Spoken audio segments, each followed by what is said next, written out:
We are less than 2 weeks away from the start of the 2021 NFL Draft. The guy has all the skills, Jan. For another touchdown. What a throw. A launch downfield for Chase. Who's got it? Touchdown. Yeah, Jamar Chase, the best wide receiver in the draft. It's behind the defenders for another touchdown. The most polished guy at the cornerback spot. Up for grabs and caught. This is a guy who's got height, he's got weight, he's got speed. He can play anything in any type of scheme that you want to do. He fits the prototype. He's going to be good.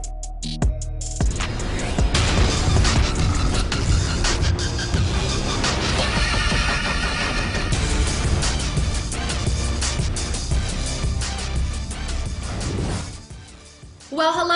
Welcome in, everybody. It's another Mock Draft Live coming at you on NFL Network. I'm Colleen Wolfe with Daniel Jeremiah, Bucky Brooks, and Peter Schrager with his second mock draft. So, Schrags, what should I really prepare myself for today? Shock, awe, amazement, everything? All of the above. And Colleen, the two gentlemen below me are two of the most respected football scouting minds on television. I am not. I don't check the film. I don't watch the tape. I certainly don't grind it.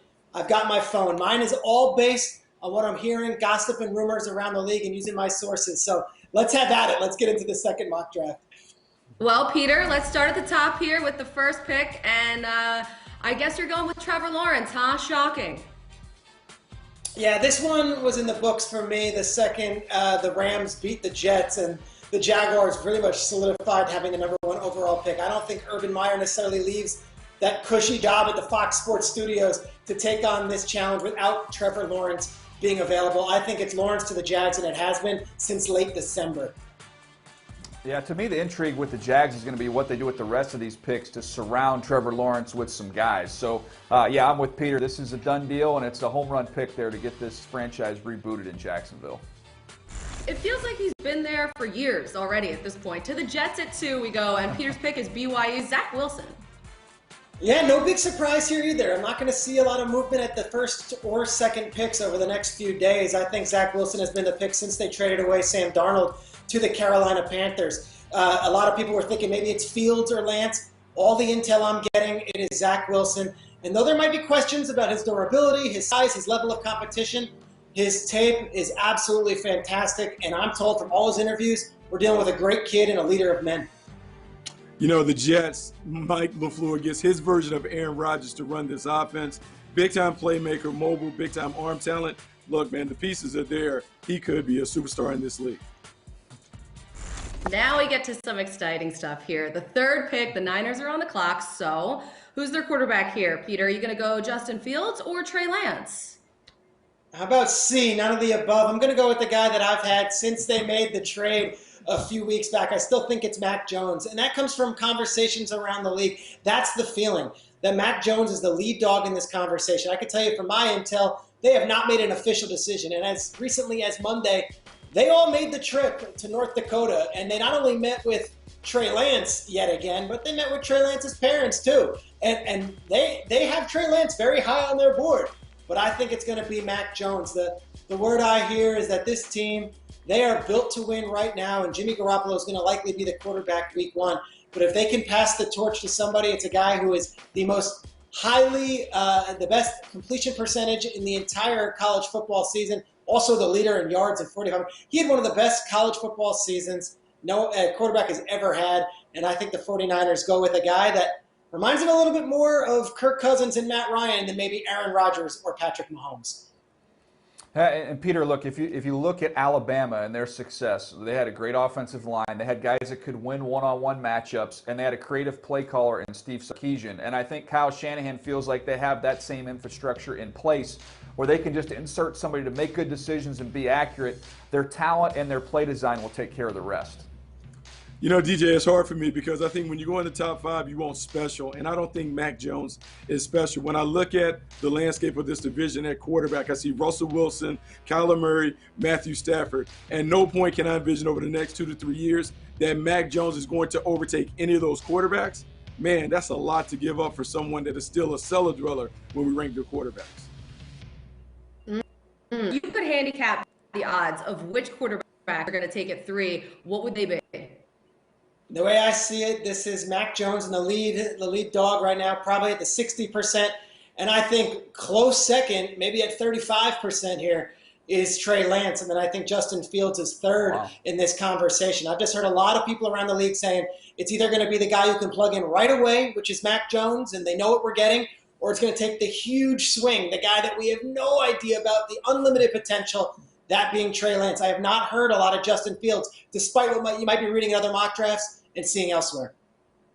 Yeah, I was on the air, Peter, when this trade went down, covering the Zach Wilson Pro Day, and my first reaction to it was, oh, this is going to be Trey Lance. It's perfect. He can sit behind Jimmy Garoppolo for a minute, and then he can take over, because once he gets a few mechanical things fixed, he's going to be able to do everything Mac Jones can do, and then he's going to add a whole nother dimension with his athleticism.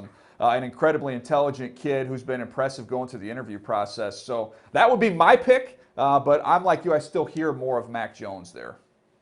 Yeah, no, it's interesting. It's an interesting scenario about Trey Lance and Justin Fields, because I think you can't go wrong with either guy. I just believe that Justin Fields playing on a bigger stage, having to do more stuff against elite competition, should factor in the equation. But at the end of the day, I think the San Francisco 49ers should opt for special. And I would say the special players would be Fields or Lance, not necessarily Mac Jones. Oh, quarterback 2-3 straight off the top. 3 quarterbacks off the first, not back off the board. Peter, the Falcons, they go tight end Kyle Pitts with the 4th overall pick.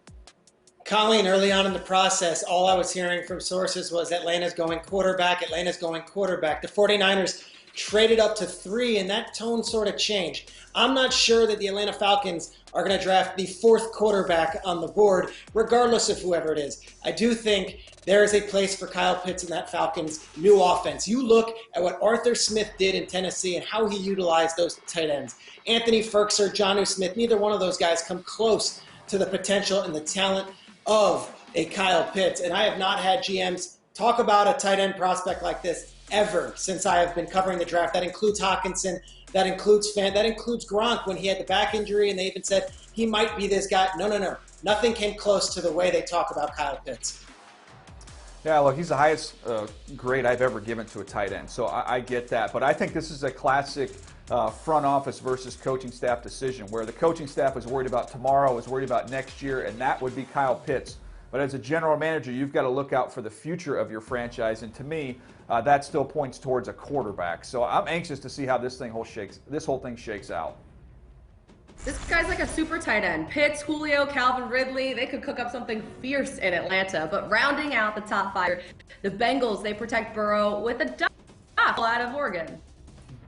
And I have no conviction on this one, Colleen. How's that for selling my mock draft? All right. This could easily be Jamar Chase. It's one of the two, and I think it's 50-50 down the board. Look, the Bengals, a much smaller organization, not a ton of people leaking out of Cincinnati when it's basically Zach Taylor, Brian Callahan, Duke Tobin, and Katie Blackburn. That's basically your organization right there. There are no secrets being told or being leaked. And last year, we knew Joe Burrow was the #1 pick, but this one could easily be Jamar Chase. I just think about Joe Burrow coming off the knee injury, get the best tackle on the board, and protect your investment. Yeah, I think protecting the investment should be paramount. When you think about the best player in their organization, Anthony Munoz, I think there's some parallels in terms of just being able to get a big, dominant left tackle. I think Penei Sewell is the best of the bunch. I wouldn't be surprised to see the Bengals go in that direction. Sewell will join a healthy Jonah Williams, the Bengals' first-round tackle from 2019, and Billy Price, the first-round center in 2018 there on the offensive line. Here's a look at Peter's first 8 picks in his second mock draft. The Dolphins, they get the first wide receiver of their choosing, Jamar Chase from LSU. Oh, we'll get to that quarterback pick at 8, but at 7, well, if it isn't a trade. Cliff and Kyler get the 2nd overall receiver and the 1st from Alabama. He brings pressure on Jones. They didn't get there in time, and it's a touchdown. Jalen Waddle. Well protected again. Jones waddles. Gets behind the defenders for another touchdown. They were anticipating the run, so a great call to throw the deep ball to Jalen Waddle. Beautiful pocket has Waddle. Seems surprised that he had so much room on the catch. Deep ball. Got him on the fly. Waddle. There's nobody going to catch him. Jalen Waddle. Touchdown. You want to trade? That's what you'll get. The Cardinals jump up to 7 to steal Jalen Waddle. Peter, walk us through this. Detroit only has 6 draft picks. They're in a complete rebuild. They're going to be looking to trade back. I've got Arizona, who's been the most active and aggressive team all offseason, making one huge swing here. They're going to give Kyler Murray everything they possibly can to be successful in his 3rd year as a pro. And Jalen Waddle, the returns on him and the scouting reports I'm hearing are incredible. Not the biggest receiver, but you know what teams like the most about this guy? Where there were some players who opted out, and that was their choice this season. Jalen Waddle opted in. He decided to come back and play in that national title game despite the severe ankle injury where he fractured an ankle, and he performed in that game. This guy can do it all, a great worker, a great kid, and I think Arizona is going to trade up, not for a quarterback, but they're going to trade up to give Kyler Murray one more weapon on offense. Yeah, and what he can do, Peter, is he can extend your run game because you can just flip him the ball out in space and he can go. He's dynamic. Reminds me of Santana Moss. I think he's also going to stretch the field vertically, which is going to open things up for Hopkins and the rest of their group. So I love the fit there. I'll be curious to see what the price would be for them to go up there. But, man, I love the fit. It is a terrific fit. I think you put him opposite DeAndre Hopkins, you have a proven, incredible number 2 wide receiver. Even though you have A.J. Green and Christian Kirk, I think those guys are better positioned to be number 3s and number 4s at this stages of the career. What a supercharged offense this would be in Arizona with Waddle there. Then we have the 8 Panthers who just still draft Justin Fields. Yeah, I look, Sam Darnold is now a Carolina Panther, but he hasn't been given a long-term extension. I haven't heard the GM or the head coach say that Sam Darnold's our quarterback for the future. If anything, I think it was a low-cost investment for them. There was a 2nd, a 4th, and a 6th, and they'll likely end up being okay and saying we're not going to lose ton of draft capital. Justin Fields is a fantastic quarterback, and if Matt Rule and Scott Fitterer, who, by the way, is a first-year GM, valued Justin Fields high on their board before the Darnold trade, I don't think they ripped up their draft board and said, oh, we found our guy. The truth of the matter is this. They went after Stafford. They didn't get him. They sniffed around on Deshaun Watson. That didn't happen. I'm not so sure they were in this heavy recruiting phase for Sam Darnold, and I'm not so sure Sam Darnold is bona fide their quarterback of the future just yet. If they liked Justin Fields before the trade, doesn't mean they wouldn't take him if he fell to 8th overall. Yeah, I think this is an interesting move, Peter, because knowing Scott Fitterer and knowing that he was in Seattle when the Seahawks made the move for Matt Flynn but still drafted Russell Wilson, it could be in play. You always want to stockpile the room with talent. That deal that they made for Sam Darnold shouldn't prevent the Panthers from making a move, even though you could see where they could go with a position player at that point. Yeah, one thing, though, guys, this offensive line is not good. And you're sitting there with the 8th pick with a chance to get Rashawn Slater or to get out of there, get a bunch of other picks to address this group. Because whether it's Sam Darnold or Justin Fields, they've got to get better in front of those guys to give them a chance. So, to me, I'm going tackle, and I'm going to give Sam Darnold a little bit of an opportunity here. All right, well, Peter, he's going with him right there. So the Panthers, they continue to collect quarterbacks. Hey, competition breeds success, or not. We'll see, Justin Fields. Next on Mock Draft Live, though, Peter has another trade, and this time it's the Pats. Who's Bill Belichick moving up to select in this mock? Find out next.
A look at the city of Cleveland, host of the 2021 NFL Draft. NFL Network has the whole thing covered from the first pick all the way to the last, all 7 rounds of the 2021 NFL Draft, live from Cleveland starting next Thursday at 8 Eastern right here on NFL Network.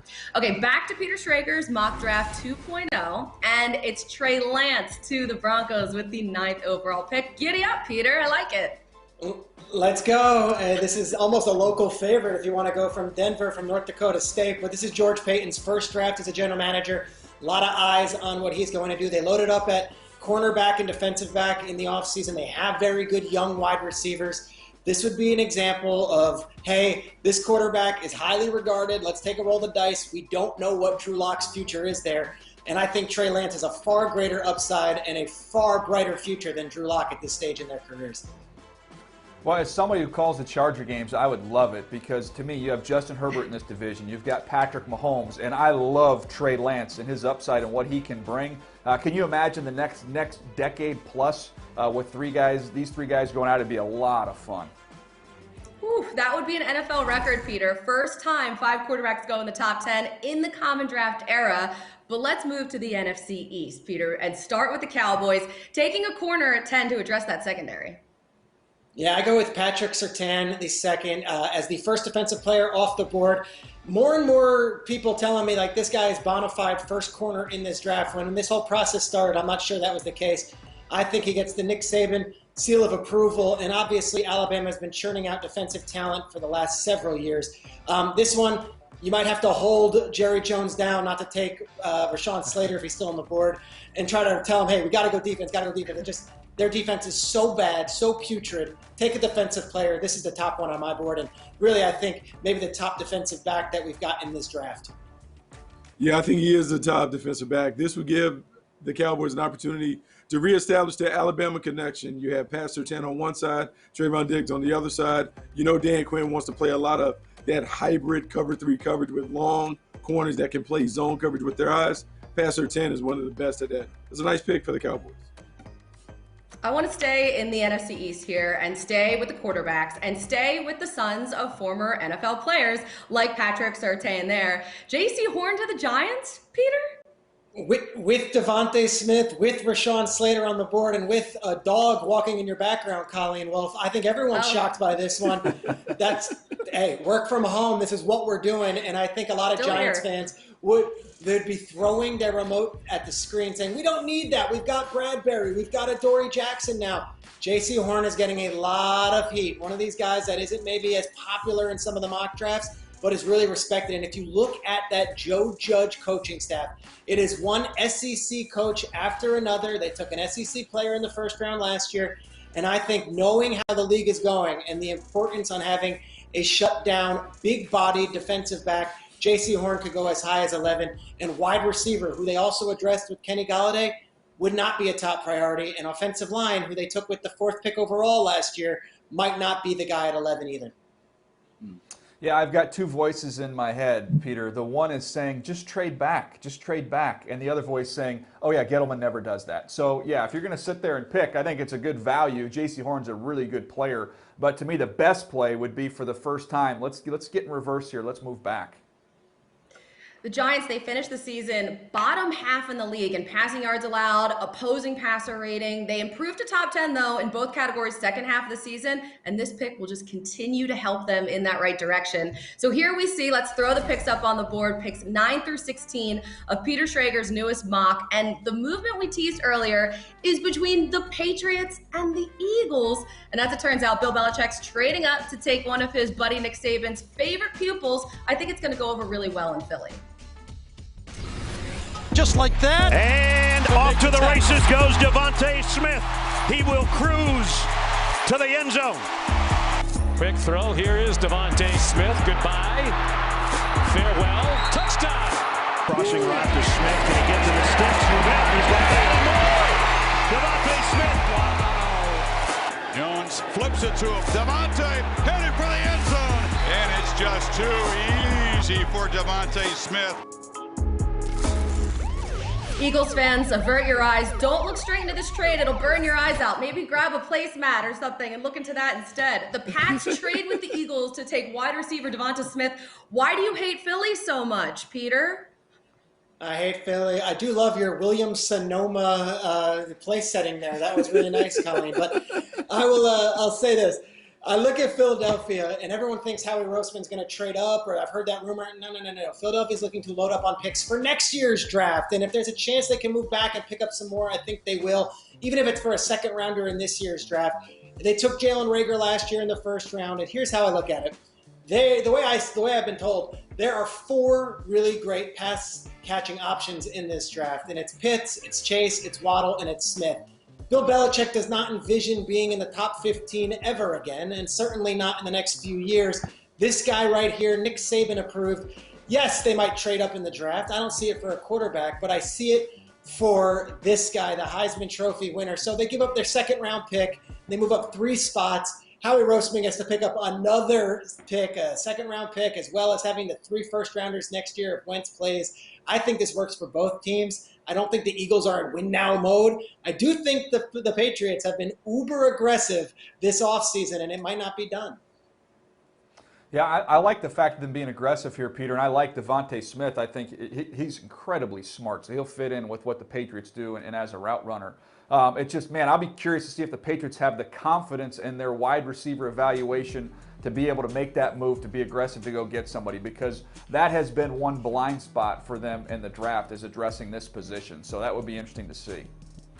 Yeah, I think it'd be really interesting to see if they can figure out if Devonta Smith would be a great fit for them. Yes, they've lost Julian Edelman to retirement, and there is a void in their wide receiver core in terms of a talented player. But, man, Devonta Smith, 160 pounds, made plays, but I just wonder if they envision him eventually becoming a frontline player, even a number 1 receiver, because you take a guy at 12, you're saying that he's going to be a number 1 receiver in your offense. Yes, you are. This would just be the second time Belichick took a wide receiver in the first round, aside from N'Keal Harry, who we just saw a couple years ago. But you mentioned this, Peter, and I think you did too, DJ, about the aggressiveness of the Patriots. How aggressive do you think the Pats will be in the draft after what they did in free agency? I think they'll be very aggressive, and I think quarterback's still a possibility. I just don't think there's going to be any around outside of the top 10. Truth of the matter is, this team, they might have signed Kendrick Bourne and Jonnu Smith and Nelson Aguilar. None of those players are close to what Devonta Smith projects as. I agree with Bucky. He's undersized, he's slight, but gosh, he was in the SEC, and he still found a way to make every defense really shaking their boots every single time he took the field.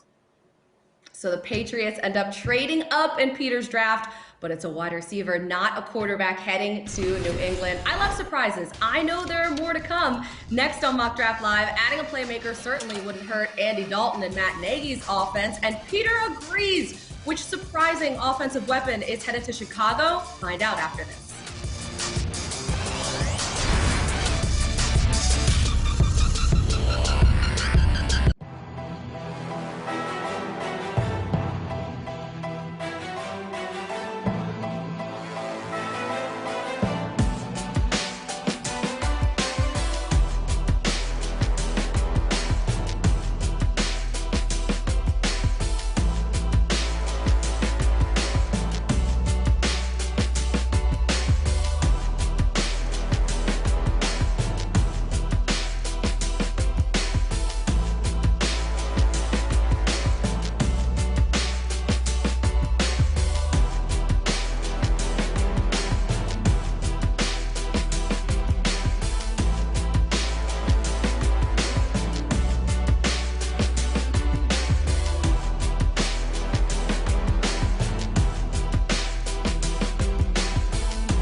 back here on Mock Draft Live, and Peter Schrager has selected linebacker Micah Parsons to be the next Raider.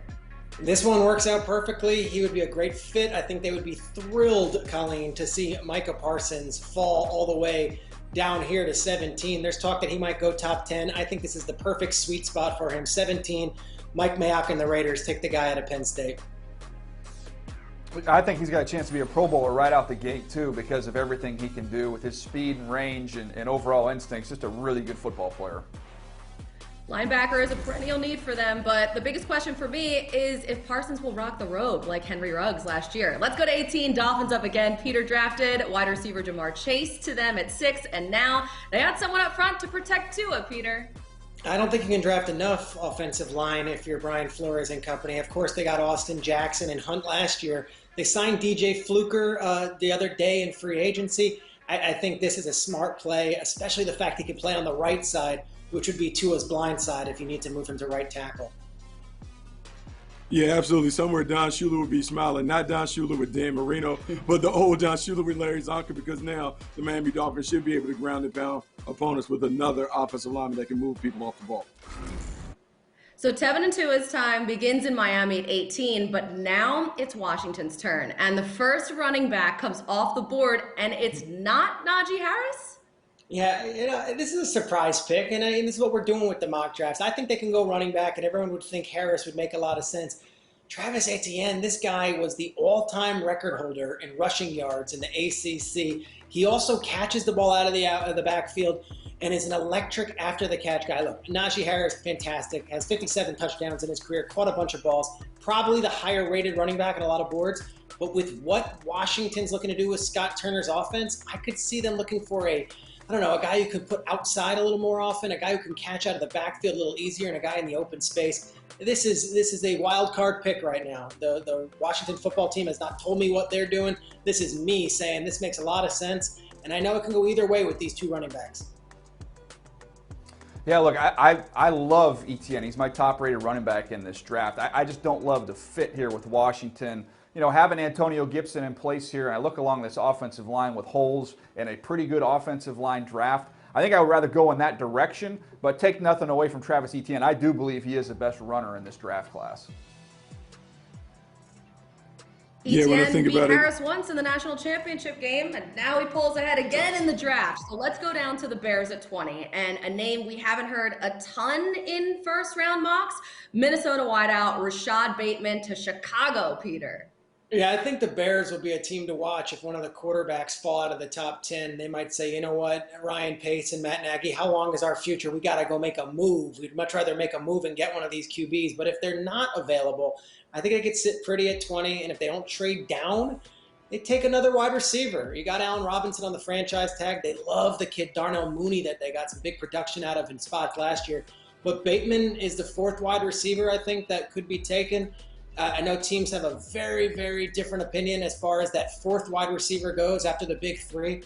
But if you're Chicago, this is a pick. It's nothing you're going to be doing flips about. It kind of didn't fall the way you wanted with the quarterbacks actually falling to you. But Rashad Bateman is a player you can be excited about. He did a lot of great things at Minnesota. You know, Peter, I really like this pick. I not only like the player, but I like the fact that you gave them a cold weather pass catcher, someone that played in the Big Ten. You put him opposite Allison Robinson. Now you have two guys that understand how to get it done in inclement conditions. I think that's important and an underrated part of building a team in Chicago. Yeah, he's a really good player, and to me, I do think they need to look at that receiver position. So this is one of those instances, Peter, I think you knocked it out of the park because I think it's a good fit all the way around here for player and for team.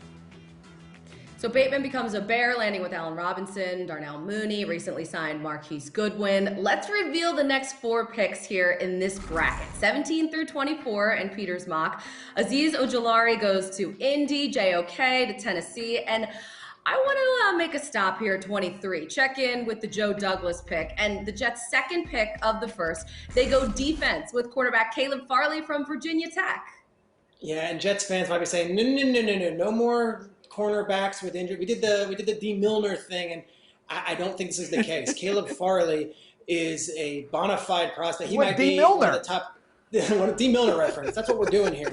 One of the top prospects in this draft had it not been for the back surgery that he recently underwent. Now, look, all the medicals that I'm hearing have come back and saying he's going to be good, he's going to be fine. He has been on our network saying he plans on being there regular season week 1. I think cornerback is a big need for the Jets, and if this one falls all the way to 23 and the medicals check out, it could be a great fit for what Robert Saleh's looking to do on that defense. I think offensive tackle will be a possibility, but with all those top guys off the board, you could do worse than Caleb Farley falling to you at 23. Corner is one of a few areas that the Jets need on defense. DJ, what do you see as their biggest defensive need, though? Is it corner? I think it is, Colleen. I think bringing over Carl Lawson, look, they could get another edge rusher, but their interior rush with Quinnen Williams is going to be so good, and with Carl Lawson, I think they're okay. I look for them to address that some point in time, but to me, corner would be the number one spot they need to address here. And Caleb Farley, if he's healthy, is one of the 5 or 6 best players in this whole draft. And Bucky, I just want to flip it around to the offense, because besides quarterback, just going over the Jets' needs here, what's their biggest need on that side of the ball? Oh, they need a big-time running back. They need someone that can take pressure off of the young quarterback that will be under center. And so if they can get a big-time runner, a guy that can take the pressure off by being a dominant playmaker, drops another defender in the box, you get one-on-one on the outside. I think for the Jets, it's all about being able to dictate the terms. And the easiest way to dictate the terms is to have a stud in the backfield behind your young quarterback. Peter, what do you think about that running back there for the Jets? I think it's a great idea. It'd be amazing if they went quarterback, running back in the first 2 rounds. But you're right. Last year in big spots, it was like Frank Gore running the ball 30 times in a game, and you'd watch it as a Jets observer and just be mystified by it. They got Tevin Coleman. You don't like 30 carries for 45 yards? No, I mean, look, when you're average, I mean, I love Frank Gore. He's going to the Hall of Fame, but that should not be a starting running back in 2020 and carrying the ball 30 times in a game. So I think Najee Harris would make a lot of sense if they value the running back position in the first round. You know, it's almost like we've had this conversation about the Jets' needs before, many times before. This is the year that it changes. I'm so sick of this deja vu over and over again. Come on, football gods. We're with you, Jets. Coming up next on Mock Draft Live, Aaron Rodgers and Jameis Winston should be cheesing after seeing Peter's mock. Who's headed to New Orleans and Green Bay in round 1? Find out when we come back.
There she is, Cleveland, Ohio, host of the 2021 NFL Draft. It all gets underway next Thursday, April 29th, when Commissioner Goodell officially puts the Jags on the clock.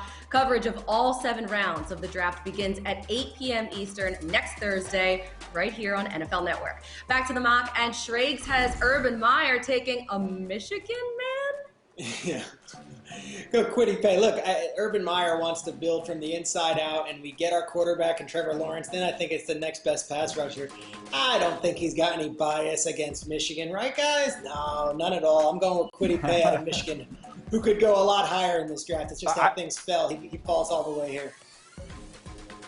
I just can't wait till he hits us with look. When we scouted this guy at the school up north and we saw his speed and his power, like, does he say Michigan now that he's the coach of the Jags? That's what I'm dying to know if this goes down.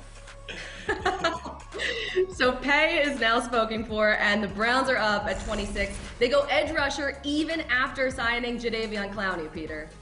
Yeah, they got a bunch of pass rushers this offseason. I just don't think they're done, and they can use another one. This guy's a fascinating prospect. You guys have been breaking him down for months, but really 1 year of playing defensive football. He was a wide receiver, then he took the year out as he opted out during COVID season, so there's a big question mark, but gosh, unlimited, untapped potential.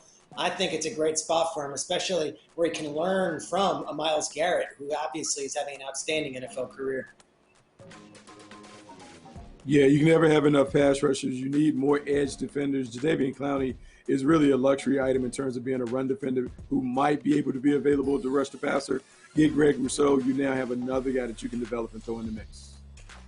Okay, Peter, let's push it to the Saints and a wide receiver from Florida to play with former Florida State quarterback Jameis Winston. This one is going to be interesting. The Saints are going through this entire transformation as a franchise, whether it's Jameis or Taysom, whoever it is. They also lost Emmanuel Sanders and Jared Cook and Sheldon Rankins and Trey Hendrickson. I'm going with Kadarius Toney, who, I'll be completely honest with you guys, teams are doing the work on him. Like, you know, and we love him as a player. We're not sure about him because there might be some stuff off the field we got to look into. He addressed all that at the Senior Bowl. I think a lot of teams are very into Kadarius Toney. This might be the perfect spot for him. Sean Payton, who's looking for a playmaker, and he'll say, you know what? You join our team, we'll not only prove the doubters wrong, but we'll make sure you have an incredible NFL career, an opportunity to succeed. I think Sean Payton's a bit of a renegade, and I think Kadarius Toney in the first round is a bit of a renegade pick. I like this fit. You know, the reason the fit matters is because when you look at the Saints in the past, they've always had a speed demon that has been effective. Going back to Devery Henderson, you think back to what Ted Ginn Jr. was able to do. They need a merchant on the outside to stretch the field. Kadarius Toney can certainly do that. On top of that, he is someone who is terrific with the ball in his hands. They currently don't have that element. That's why this pick makes a lot of sense. Yeah, I love what he does after the catch, Buck, not only with being able to make people miss, but just the strength of a running back with the ball in his hands. And I know this is not what the show is about, but I've been watching how Jameis Winston's been working now in the offseason. You give him some weapons, I think the Saints offense can be better than people think. Especially after watching what happened last year. Michael Thomas's injury really left them exposed at the wide receiver position. So for sure they need that. How about this? Green Bay is actually going in the same direction here with their first round pick, Peter. Aaron Rodgers gets a wide receiver under the football tree.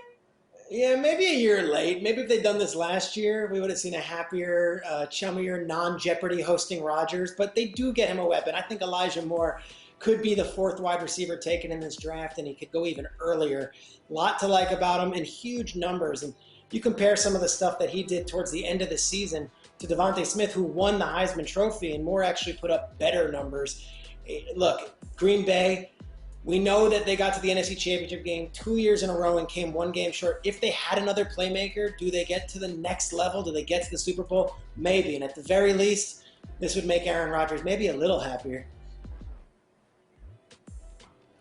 Yeah, look, for me, I've made this decision in the past in mock drafts, Peter, and you're going to learn. You're going to get there. It's like going to a NASCAR race and expecting to see a right-hand turn. It's not going to happen. They just won't do it. They're not going to take a wide receiver in the first round. As much as we all want to will it to happen, it's just never going to happen. 29, DJ? 29. No. They don't do it. They just don't do it. No, the Packers can't do it. As much as I like Elijah Moore, and I think he'd be a perfect fit as a Packer to put him opposite Devontae Adams, I mean, it would be fireworks. However, it only happens if Elijah Moore is available in the second round. So, Peter, it doesn't happen. The Packers don't take wide receivers in the first round. So if Elijah Moore is in the second round, yes, he's a Packer. First round, no. They could take a quarterback out of Utah got to get to State 33, instead. Pete. First round, They've got to go to pick Packers. 33. Never heard of it before. Those are All the right, rules. so the final picks of Peter's precious mock, they are in 25 through 32. Those last three picks, all in the secondary. Bills, Chiefs, Bucks, go corner, safety, and that wraps up the round. But not the show. Next on Mock Draft Live, Peter's picks are in, but he's got more knowledge to get out there. Schrags' Day 2 Sleepers still ahead.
Trey Lance, welcome to the NFL. This is the guy you trade up additional picks for.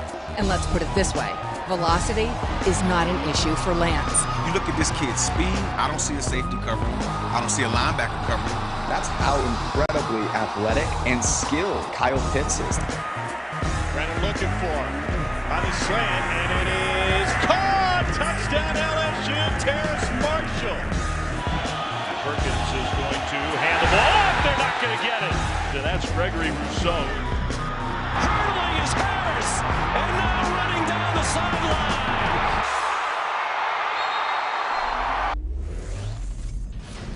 Welcome back to Mock Draft Live. Peter, I love sleepers just as much as I love sleep, and that's a lot. So how about some day two sleepers? How about a 150-pound wide receiver, Tutu Atwell, who's an absolute burner? This is not going to be everybody's cup of tea. This is what you look at as one of the smallest wide receivers in the NFL, one of the slightest, and yet I think this guy can make an impact in 2021. Tutu Atwell is definitely a guy who is being slept on and might go as early as the second round.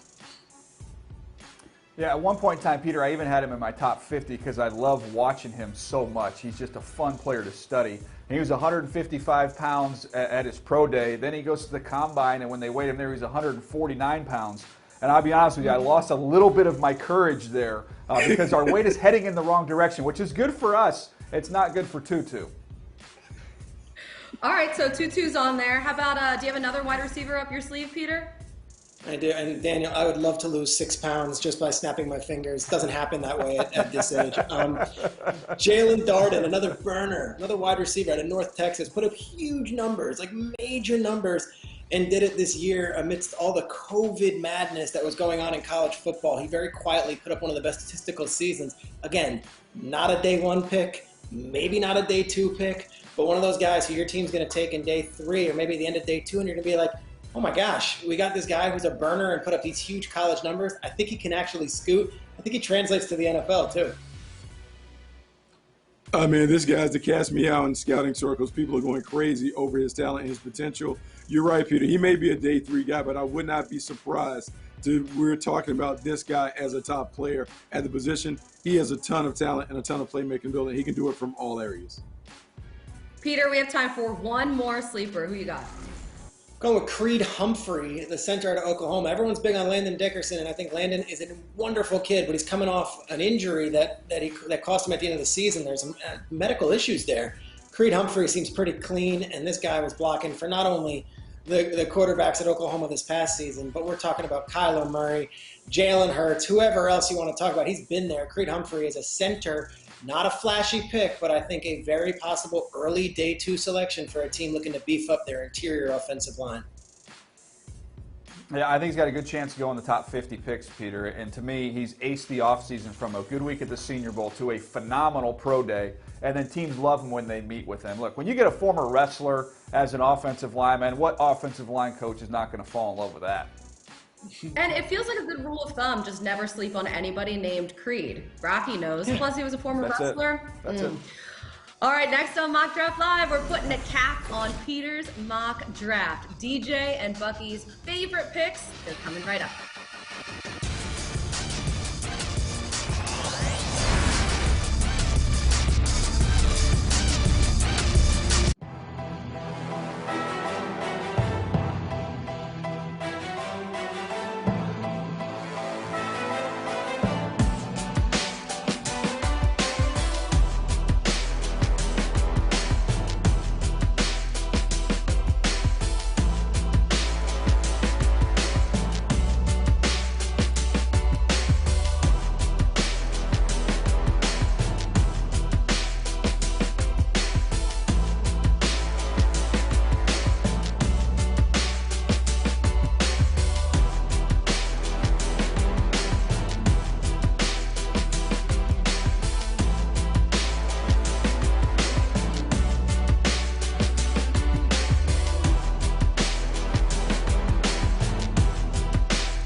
Well, I can't even believe it. We're just over a week away from the city of Cleveland rocking out for the 2021 NFL Draft. It all kicks off Thursday, April 29th at 8 p.m. Eastern. Watch every single pick from Cleveland right here on NFL Network.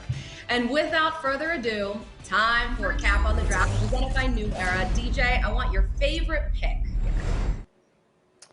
Well, I just love what he did with Waddle going to Arizona. And to me, when you take Jalen Waddle and you look at the skill set that he has, the explosiveness, and I think about Cliff Kingsbury and how he wants to run that offense, and the dynamic athlete and player you have in Kyler Murray, you have Hopkins. I mean, to me, this is just shaping up to be one of the most fun teams to watch in the NFL. And in my opinion, the most intriguing division, Peter, when you look at the NFC West, and you look at all the firepower with Matthew Stafford coming in there. We've got whatever's going on with Russell Wilson up in Seattle. San Francisco is going to be healthy. They're going to be darn good. I mean, this is going to be a fun one. Yeah, and DJ, what I've been hearing is that this wide receiver class is significantly better coming out of college than last year's wide receiver class. So I think if that's the case, Jalen Waddle could be a top 10 pick. I'm telling you again, people love the fact that he opted in. He came back. He came back to school. He came back to play in that national title game. And I wouldn't be shocked if some team, Arizona included, is really aggressive to make sure Jalen Waddle's a part of their future. A lot of showstoppers at the wide receiver position. So, Bucky, is your fave also a wide receiver?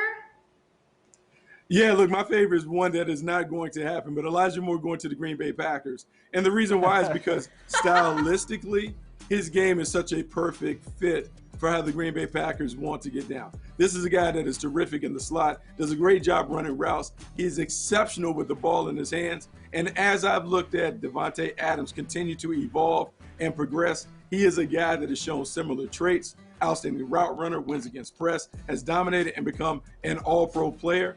I can see the same things happen for Elijah Moore if he has an opportunity to go in Green Bay, but it's going to have to be in the second round or later because it won't happen in the first round. This is these unwritten rules that the Packers absolutely will not take a wide receiver. I know they haven't.